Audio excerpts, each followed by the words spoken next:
Hello students, welcome back to Bond with Chemistry. We were doing aldehyde, ketones and carboxylic acid, and today we will going to talk about chemical reactions, episode 7. Chemical reactions are not very difficult, they're very easy if you understand how the mechanism of carbonyl group works. क्योंकि जब हम बात कर रहे हैं chemical reaction of aldehydes और ketones की, तो दोनों में कार्बोनाइल ग्रुप प्रेजेंट होता है। तो अगर हमें पता है कि कार्बोनिल ग्रुप रिएक्ट कैसे करता है, उसकी मैकेनिज्म क्या है, तो रिएक्शंस बहुत इजी हो जाती हैं। तो अब हम सबसे पहले बात करते हैं कि एल्डिहाइड्स और कीटोन्स में जो कार्बोनिल ग्रुप है वो उसकी मैकेनिज्म क्या है, बेसिकली रिएक्शन होती कैसे है। तो देखो यार, इसमें सबसे पहली बात हम ले लेते हैं कार्बोनिल कंपाउंड, और कार्बोनिल कंपाउंड में हम ले लेते हैं, एक काम करते हैं, एल्डिहाइड और कीटोन्स कुछ भी आप ले सकते हैं। तो इस कार्बोनिल कंपाउंड की रिएक्शन हम कराते हैं न्यूक्लियोफाइल से। क्यों न्यूक्लियोफाइल से कराते हैं? क्योंकि कार्बन और ऑक्सीजन में ऑक्सीजन ज्यादा इलेक्ट्रोनेगेटिव एलिमेंट होता है, तो ये यहाँ पर हो जाएगा slide negative, this carbon will going to be positive. Now this nucleophile will going to add at carbon. तो यहां पर पहली इंपॉर्टेंट चीज याद रखनी है, जब हम कार्बोनिल ग्रुप की बात करते हैं, एल्डिहाइड्स या फिर कीटोन्स, यहां पर रिएक्शन होती है nucleophilic addition reaction. That means nucleophile add होगा, तो addition of a nucleophile takes place. तो जब एडिशन ऑफ न्यूक्लियोफाइल हो जाएगा तो आप कहीं ना कहीं जो इंटरमीडिएट देखेंगे वो देखेंगे कार्बन विद O नेगेटिव, क्योंकि बॉन्ड टूट चुका होगा, यहाँ आ गया तो it will be negative, and nucleophile attached with it. And later on you can add a proton, यहाँ पर हम प्रोटॉन का एडिशन कर यहाँ पर एल्कोहल बना देते हैं। देखो मैं करके भी दिखाता हूँ। Let's say addition of proton हमने किया, तो एडिशन ऑफ प्रोटॉन में आप देखेंगे this will going to be OH, and यहाँ पर आ जाएगा न्यूक्लियोफाइल। तो ये this is a slow step, ये स्लो स्टेप होता है, and this is a fast step. तो ये पहले याद रखना है कि मैकेनिज्म क्या है। देखो मैकेनिज्म इजीली समझ में आनी चाहिए। मैकेनिज्म में हमने क्या देखा कि मैकेनिज्म हमने देखा कि कार्बन और ऑक्सीजन के बीच में इलेक्ट्रोनेगेटिविटी का डिफरेंस है, ऑक्सीजन की तरफ बॉन्ड टूट रहा है, carbon getting positive, nucleophile add हो रहा है, तो addition of nucleophile take place, that means nucleophilic addition reactions take place. तो मैं यहाँ पर ना केमिकल रिएक्शन के नीचे लिख देता हूँ, आई राइट इट विद रेड ताकि याद रहे। यहाँ पर होता है न्यूक्लियोफिलिक एडिशन रिएक्शन, यहाँ पर होता है न्यूक्लियोफिलिक एडिशन रिएक्शन। अब न्यूक्लियोफिलिक एडिशन रिएक्शन में मैं आपको बताता हूँ कुछ दो तीन रिएक्शंस की बात करेंगे। देखो पहली रिएक्शन में जिसमें हम बात करेंगे addition of hydrogen cyanide, that is HCN, hydrogen cyanide. दूसरा हम बात करेंगे addition of sodium hydrogen sulphide, that is NaHSO3, that is sodium hydrogen sulphide. तो जब हम एडिशन ऑफ HCN की बात करते हैं, यहां भी मैं लिख देता हूं, इसमें बनता है साइनोहाइड्रिन, इसमें बनता है साइनोहाइड्रिन। और जब हम इसकी बात करते हैं, सोडियम हाइड्रोजन सल्फाइड की बात करते हैं, तो यहां पर बनता है बायसल्फाइड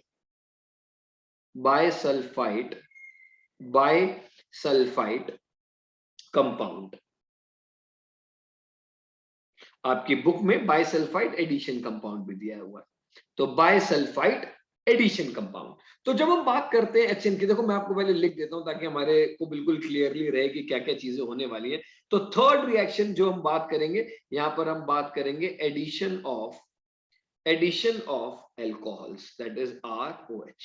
हम बात करेंगे एडिशन ऑफ एल्कोहल्स, और जब हम एडिशन ऑफ एल्कोहल्स बात करेंगे तो यहाँ पे जो कंपाउंड बनते हैं वो बनेंगे एसिटल, और हम बात करेंगे एंड हेमी एसिटल। तो ये चीजें याद रखनी है कि जब हमें ये पता लग गया कि यार न्यूक्लियोफिलिक एडिशन रिएक्शन होती है, तो न्यूक्लियोफिलिक एडिशन रिएक्शन में हम बात करेंगे एडिशन ऑफ HCN, तो साइनोहाइड्रिन बनेगा। एडिशन ऑफ NaHSO3 बात करेंगे तो हमारे लिए बायसल्फाइड एडिशन कंपाउंड बन जाएगा। जब हम अल्कोहल ऐड कर रहे होंगे तो we will going to get hemiacetal and acetal. तो देखिए जरा, अगर ऊपर वाली बात समझ में आ जाती है कि न्यूक्लियोफाइल ऐड हो रहा होगा, कार्बन का bond I mean double bond oxygen की तरफ टूट रहा होगा, तो देखो things will going to be so easy. तो देखो यार, सेम चीज करने वाले यहाँ पर लेते हैं कार्बोनिल कंपाउंड, यहाँ पर आप एल्डिहाइड ले लें या कीटोन ले लें, इसकी रिएक्शन हम करा देते हैं HCN। यार बॉन्ड तोड़ना आना चाहिए, जो हम कर पाए अभी तक वही आपको करना है। तो देखो जरा, डबल बॉन्ड तोड़ते हैं ऑक्सीजन की तरफ, oxygen will going to be slightly negative, carbon हो जाएगा पॉजिटिव, और यहां पर H positive, cyanide negative, nucleophile negative होता है तो Cn नेगेटिव, तो Cn ऐड हो जाएगा कार्बन की तरफ, तो यहां पर न्यूक्लियोफाइल ऐड हो रहा है, हाइड्रोजन ऐड हो जाएगा O की तरफ, and the compound formation will going to be somewhat like OH, and you will going to get Cn attached to this carbon. This particular compound is known as cyanohydrin. इसको हम कहते हैं cyanohydrin. So I am very sure, अगर ऊपर वाली बात समझ में आ गई तो ये बात तो बहुत इजी हो जाएगी, आपको समझ में आसानी से आ जाएगी। देखिए जरा, जब हम बात करते हैं addition of sodium hydrogen sulphide की बात करते हैं, तो देखो सेम काम करना है। हमने लिया कार्बोनिल कंपाउंड, कार्बोनिल कंपाउंड के साथ एल्डिहाइड या कीटोन, इसकी रिएक्शन कराते हैं हम NaHSO3। जरा ध्यान से देखना, जरा Na पॉजिटिव होता है, HSO3 नेगेटिव होगा, डबल बॉन्ड ऑक्सीजन की तरफ टूटेगा, यहाँ आ जाएगा नेगेटिव, ये कार्बन पे आ जाएगा पॉजिटिव, तो ऑब्वियसली न्यूक्लियोफाइल ये है तो ये ऐड हो जाएगा। देखो आपको दिख रहा होगा कि मैं हाइड्रोजन से एरो लेकर जा रहा हूं, बट ये नेगेटिव चार्ज हाइड्रोजन पर नहीं है बेटा, हाइड्रोजन पर नहीं है। जब हम न्यूक्लियोफाइल की बात करते हैं, जब हम हाइड्रोजन सल्फाइड की बात करते हैं, तो ये जो स्ट्रक्चर है सोडियम हाइड्रोजन सल्फाइड का, कुछ आप देखोगे ऐसे होगा। देखो S डबल बॉन्ड O और OH है ना, यहाँ पर Na होगा, Na निकल गया होगा, यहाँ आ गया होगा negative, that means oxygen is negative. जब हम अटैच करेंगे कार्बन से तो ऑक्सीजन ऐड होगा, तो जो कंपाउंड ऐड होगा वो ऑक्सीजन से होगा, तो क्या बनेगा I am sorry, oxygen add होगा तो बनेगा O, फिर बचेगा SO2, तो SO2H। तो कई बार बच्चे कंफ्यूज रहते हैं, ये कैसे ऐड हो रहा है, कौन ऐड हो रहा है, तो ध्यान से देखो जरा, जो प्रोडक्ट बन रहा होगा it will going to be very easy. Sodium इसकी तरफ चला जाएगा, तो कार्बोनिल कंपाउंड हमने बनाया, यहाँ पर आ जाएगा Na, और नीचे क्या आ जाएगा, जैसे मैंने बोला हाइड्रोजन से एरो जा रहा है, but hydrogen doesn't have a negative charge, nucleophile के ऊपर नेगेटिव चार्ज होता है, तो ये बनेगा OSO2H। ठीक है, यहां पर एक छोटी सी चीज याद रखनी है कि यहां पर आप क्या कर रहे होंगे, प्रोटॉन, यहां पर आप प्रोटॉन का एक्सचेंज कर रहे होंगे।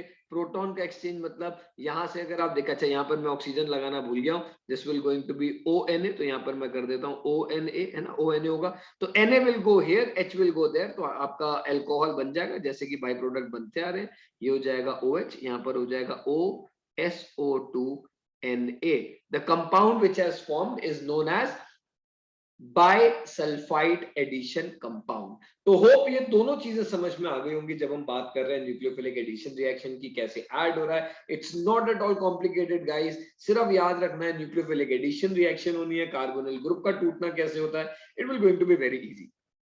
फटाफट से दूसरे कंपाउंड की बात करते हैं। जब हम बात कर रहे थे एसिटल और हेमी एसिटल की, ध्यान से देखो जरा, यहाँ पर एक काम करते हैं, एल्डिहाइड ले लेते हैं, CH3C डबल बॉन्ड O, यहाँ पर ले लेते हैं H, इसकी रिएक्शन करा देते हैं ROH, अल्कोहल है ये, ठीक है ना। यहाँ पर हम ले लेंगे HCl gas in the presence of acid है।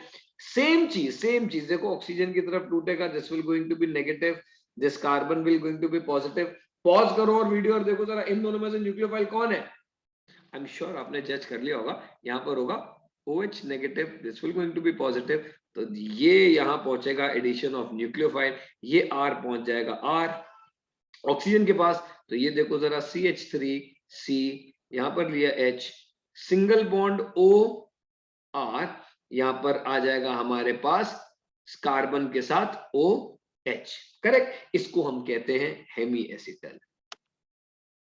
इसको हम कहते हैं हेमी एसिटल। अगर हम हेमी एसिटल की रिएक्शन दोबारा करा देते हैं, लेट्स से R-OH, दूसरा एल्काइल ग्रुप ले लिया और H पॉजिटिव जो कि HCl गैस हमें बता रहा होगा, तो यहां पर बन जाएगा, देखो पहले तो सेम कंपाउंड बना दिया CCH3H, यहां पर हमारा आ गया OR, और यहां से H और OH चला जाएगा बाहर वाटर बन के, यहां जुड़ जाएगा OR dash, this is known as acetal, ये हमारे लिए क्या बन गया, एसीटल तैयार हो गया। तो यार सिंपल से लॉजिक से अगर आप देखोगे तो हमने तीनों रिएक्शंस बहुत आसानी से कर लिए हैं कि how cyanohydrin is forming, how bisulphite compound addition compound is forming, hemiacetal और एसीटल कैसे बन रहा है, बहुत इजी सी बात हो गई। देखो एक छोटी सी रिएक्शन में और करना चाहूंगा यहाँ पर, अगर आप देखोगे तो यहाँ पर है एडिशन ऑफ ग्रिग्नार्ड रिएजेंट। देखो जरा, addition of Grignard, what is Grignard reagent, it is RMgX।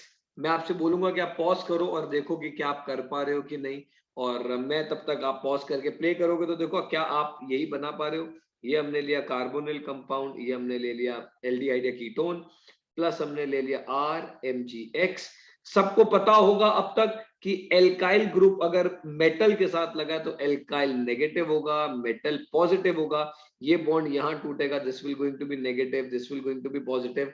Nucleophile add हो जाएगा, R न्यूक्लियोफाइल है तो R will get added, MgX oxygen के साथ चला जाएगा, तो जो कंपाउंड आपको मिलेगा वो बनेगा, यहाँ पर डबल बॉन्ड नहीं आएगा, फटाफट से इसको ठीक करते हैं। तो यहाँ पर आएगा, यहाँ पर दो बॉन्ड्स बनाते हैं कार्बन के, it will going to be OMgX, और यहाँ पर आ जाएगा R। इसका करा दो आप हाइड्रोलिसिस, तो H3O पॉजिटिव। हाइड्रोलिसिस हमेशा क्या करेगा, MgOH को बाहर निकाल देगा और OH आपको मिल जाएगा ऊपर, OH एंड R। तो ये this will be the product when you are taking out a reaction with Grignard reagent. Simple logic, same logic पे ओवर एंड ओवर रिएक्शंस कर रहे हैं, बिल्कुल सेम है। एक क्वेश्चन का मैं और आंसर कर देता हूं, अगर क्वेश्चन आता है which is more reactive, is aldehyde or ketone, which will going to be more reactive? भाई ketones will going to be more reactive, क्यों? क्योंकि एल्डिहाइड होते हैं C double bond O RH, और अगर हम कीटोन की बात करें तो ये होता है C double bond O R and R, it can be R dash also. तो अगर आप देखोगे तो जब हम बात करते हैं कि यहाँ पर कौन ऐड होता है, भाई कार्बोनिल, दिमाग लगाओ, कार्बोनिल ग्रुप है, न्यूक्लियोफाइल ऐड होगा, तो अगर भाई दोनों तरफ एल्काइल ग्रुप होंगे तो न्यूक्लियोफाइल को ऐड होने में प्रॉब्लम नहीं होगी। क्यों नहीं होगी भाई, बिल्कुल होगी। क्यों? क्योंकि यहां पर क्या बढ़ जाएगा, यहां पर बढ़ जाएगा भाई स्टेरिक हिंड्रेंस। आपने पढ़ा होगा कि यहां पर क्या बढ़ जाएगा, स्टेरिक हिंड्रेंस। तो यहां पर लिख देते हैं स्टेरिक हिंड्रेंस बढ़ जाएगा। और जो दूसरी चीज आपको याद रखनी है, that is electronic reason, electronic reasons. So yes, if somebody asks, if a question comes, which is more reactive, aldehydes or ketones, it will going to be, ketones will going to be less reactive and aldehyde will going to be more reactive, क्योंकि भाई carbonyl group में तो nucleophile add हो रहा है। अगर दोनों तरफ मिथाइल होंगे तो न्यूक्लियोफाइल को ऐड होने में प्रॉब्लम होगी ना भाई। यहाँ पर तो हाइड्रोजन लगा है, एक तरफ तो फ्री है ना, अब R को कितना ही बढ़ा लो, एक तरफ तो हाइड्रोजन है भाई, अटैक करना इजी हो जाएगा। तो याद रखना है कि ये रिएक्शंस, ये मैकेनिज्म आप अच्छे से याद रखें। तो thank you so much for watching and staying tuned with the bond with chemistry. Keep watching our lectures and do let me know if you need any sort of assistance and help. We would be more than happy to assist you. Thank you so much and enjoy the rest of your day. Bye bye.